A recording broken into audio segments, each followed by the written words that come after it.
Dobrý den, zdraví vás Radka z týmu Zoner Fotostudia X. V tomto videu si ukážeme, jak funguje nástroj úprava obličejových rysů v sadě nástrojů zkapalnění. Úpravu obličejových rysů jsme do Zoner Fotostudia X přidali jako novinku v jarní aktualizaci pro rok 2019. Úpravu obličejových rysů využijete při retuši portrétů. Najdete jich modul Editor v nástroji zkapalnění a pomůže vám například se zeštíhlením obličeje nebo zvětšením rtů. Pojďme se podívat, jak funguje a jak ji můžeme použít. Otevřete si portrétovou fotku v editoru a rozklikněte si sadu nástrojů zkapalnění. Obličejové rysy jsou zde úplně nalevo.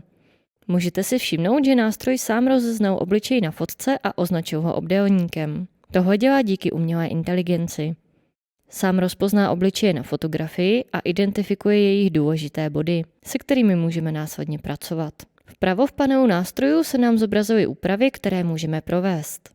Máte celkem 15 možností rozdělených do 4 sekcí. Párové úpravy jsou ve výchozím stavu spřažené, ale můžete je kdykoliv rozdělit. Pokud máte dostatečně kvalitní fotku, to znamená v dostatečném rozlišení, možnosti úprav jsou opravdu rozsáhlé. U tohoto muže lze třeba snadno celkově zúžit obličej, potom mu lehce zdůraznit oči a potlačit nos. Samozřejmě vždycky je potřeba úpravy dělat s mírou. Krajní pozice jezdců víceméně nevyužijete, pokud není vaším cílem vytvořit karikaturu dotyčného.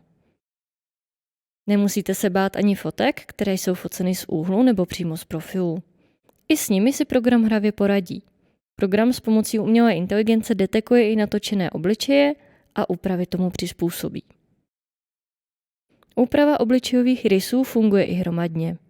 To znamená, že nástroj si na hromadné fotografii najde a označí všechny obličeje. Ty pak můžete upravovat všechny naráz nebo jeden po druhém. To by bylo vše, já vám děkuji za pozornost a těším se na vás u dalšího videa.